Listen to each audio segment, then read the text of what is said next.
for this lesson, we're going to talk about the workroom audit. And the workroom audit is really a summary of all the jobs that Precision or your company is working on. And there are two ways to access the workroom audit. One is through the auto tickler. And then the second way is to hit this button right here, Workroom Audit. It's going to show you everything that the status is set to, except it does not include pending nor completed jobs. Now, if you come down to this list here, if you notice, completed is not even in this list, nor is pending, because every job that you quote is set to pending, and you really wouldn't want to include those in here because there would be tons of them. So basically, let's go over the fields across the top. Now, I will tell you can click here and move these fields to any place you want.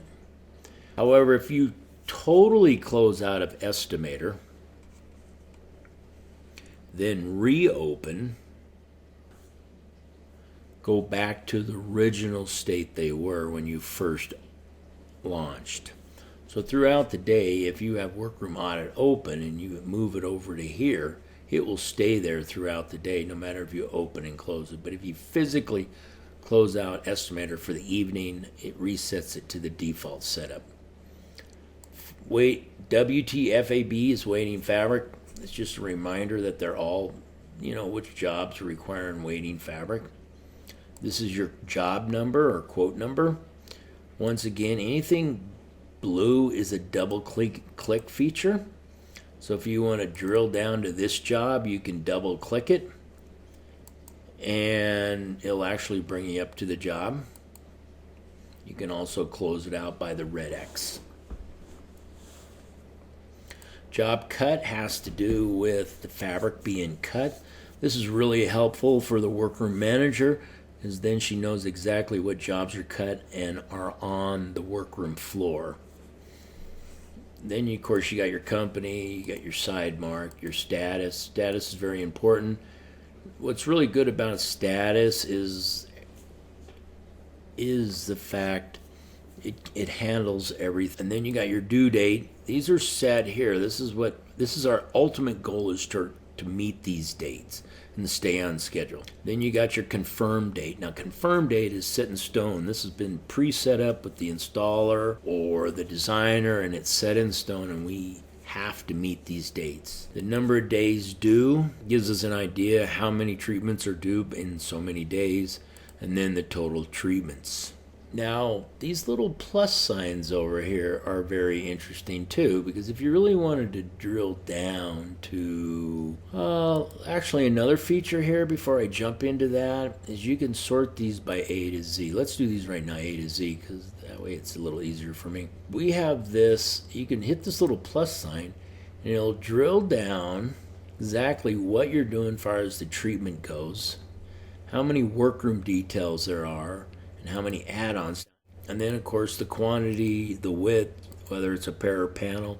If it's blank, there is no pair or panel set for it, and if it's type of lined, is it self-lined, lined or unlined, and then you got your long point and the number of widths. Now there again, you can move this stuff around to make it easier to read. And then let's say if you were to drill down even more to any more, let's go with like this master and sitting. The reason I'm flagging that one, it's got 9 treatments. You got to start asking yourself, click here and actually list everything that's going on. There's no add-ons. There's a few workroom details, 3 workroom details. Wow, wonder what's involved in that. What you could do then is drill into the job number, go to item 2 that you're in question. You could then open up the treatment, go to workroom, which is workroom details, and look at all these extra surcharges. So you got to say, wow, that's a lot going on in that job.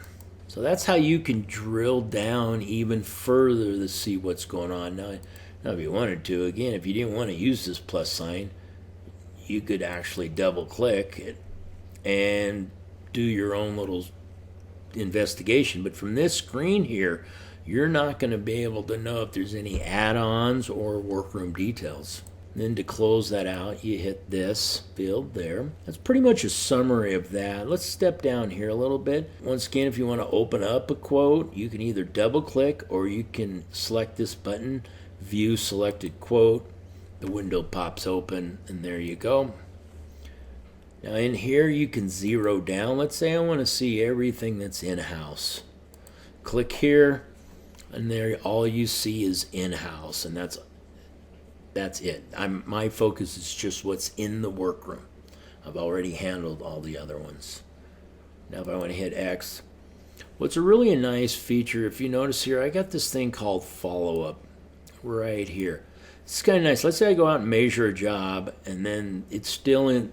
It's just a measure. They haven't really done any.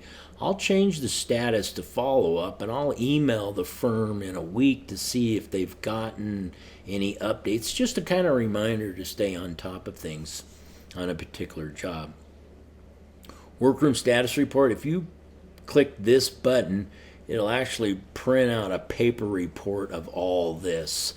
We've kind of gone away from a paper report versus, because workroom status has changed so frequently, moving jobs around and so forth. We went to this format. Now, refresh, of course, refresh is if you went behind the scenes and did something, you would hit refresh.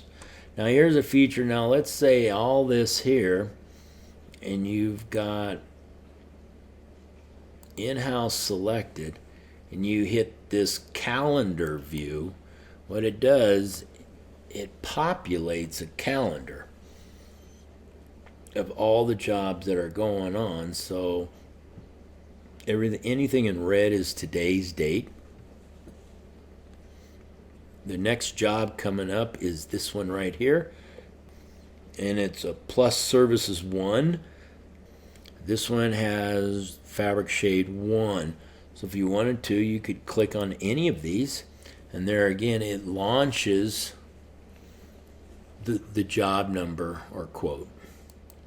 So that's pretty much. Now to close this window out, you can just close this. There's some back buttons here.